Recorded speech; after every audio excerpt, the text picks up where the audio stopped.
सबसे पहले है सोमनाथ का ज्योतिर्लिंग। यह ज्योतिर्लिंग गुजरात के सौराष्ट्र क्षेत्र में अरब सागर के तट पर स्थित है। शिव पुराण के अनुसार जब चंद्रमा को दक्ष प्रजापति ने क्षय रोग होने का श्राप दिया था, तब चंद्रमा ने इसी स्थान पर तपस्या करके स्वयं को श्राप से मुक्ति दिलाई थी और तब चंद्रदेव ने इस ज्योतिर्लिंग की स्थापना की थी। दूसरा ज्योतिर्लिंग है मल्लिका अर्जुन ज्योतिर्लिंग। यह ज्योतिर्लिंग आंध्र प्रदेश के कृष्णा नदी के तट पर श्रीशैल नाम के पर्वत पर स्थित है। इस ज्योतिर्लिंग का महत्व भगवान शिव के कैलाश पर्वत के समान माना जाता है, क्योंकि कैलाश पर्वत पर जाना श्रद्धालुओं के लिए अत्यंत मुश्किल है, इसलिए इस ज्योतिर्लिंग का महत्व और बढ़ जाता है। और अब बात करते हैं तीसरे ज्योतिर्लिंग की। इस ज्योतिर्लिंग का नाम है महाकालेश्वर ज्योतिर्लिंग। यह प्रसिद्ध ज्योतिर्लिंग मध्य प्रदेश के उज्जैन में शिप्रा नदी के किनारे स्थित है। इस ज्योतिर्लिंग की विशेषता है कि यह एकमात्र दक्षिण मुखी ज्योतिर्लिंग है। मान्यता है कि यहाँ पर पूजा अर्चना करने से उम्र बढ़ जाती है और सभी प्रकार के संकट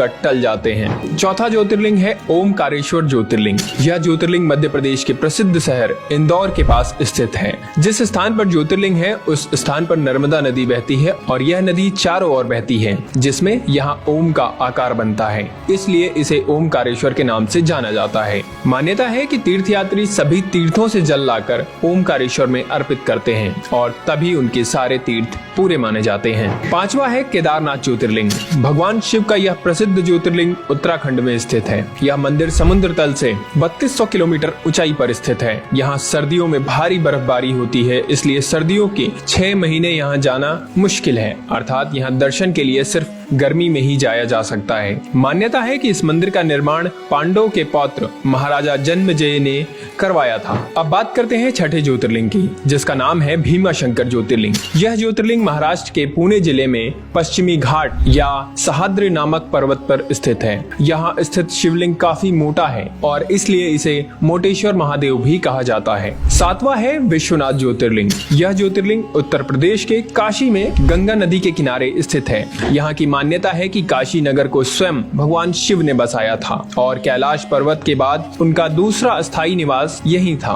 कहा यह भी जाता है कि काशी भगवान शिव के त्रिशूल पर टिका हुआ है और माना जाता है कि जिस जगह ज्योतिर्लिंग स्थित है वो जगह कभी भी लुप्त नहीं होती और सदियों से वैसी की वैसी स्थापित है। कहते हैं जो भक्त इस शहर में आकर भगवान शिव की पूजा करते हैं उन्हें हर तरह के पाप से मुक्ति मिल जाती है। आठवां ज्योतिर्लिंग है त्र्यंबकेश्वर ज्योतिर्लिंग। यह ज्योतिर्लिंग गोदावरी नदी के किनारे महाराष्ट्र राज्य के नासिक जिले में स्थित है। कहा जाता है कि गौतम ऋषि और गोदावरी नदी के बुलाने पर भगवान शिव को इस ज्योतिर्लिंग में आकर बसना पड़ा था। इस ज्योतिर्लिंग की सबसे खास बात यह है कि यहाँ ब्रह्मा, विष्णु और महेश तीनों ही विराजित हैं, जबकि अन्य सभी ज्योतिर्लिंग में केवल भगवान शिव ही विराजित हैं। अब बात करते हैं 9वें ज्योतिर्लिंग की, जिसका नाम है वैद्यनाथ ज्योतिर्लिंग। यह ज्योतिर्लिंग झारखंड राज्य के देवघर में विराजमान है। मान्यता है कि इसे लंकापति रावण ने स्थापित किया था। दरअसल इस शिवलिंग को रावण ने अपने 9 सिरों की भेंट चढ़ाकर भगवान शिव से वरदान मांगा था। 10वां ज्योतिर्लिंग है नागेश्वर ज्योतिर्लिंग। यह ज्योतिर्लिंग गुजरात के बडोदरा क्षेत्र में गोमती द्वारका के पास स्थित है।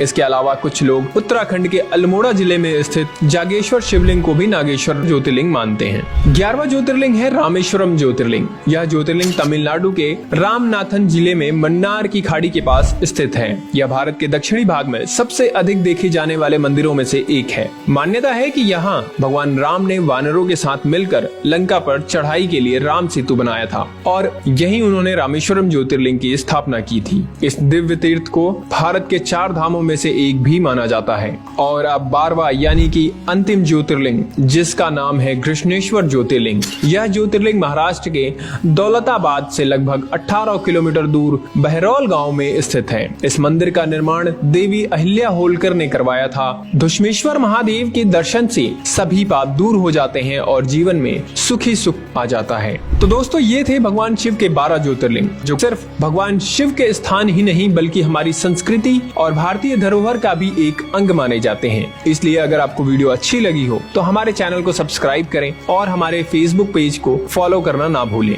वीडियो को लाइक करें और इसे शेयर करें, क्योंकि हम आपके लिए इसी तरह के और भी वीडियोस लाते रहेंगे। तो मिलते हैं आपसे अगली वीडियो में, तब तक के लिए हर हर महादेव।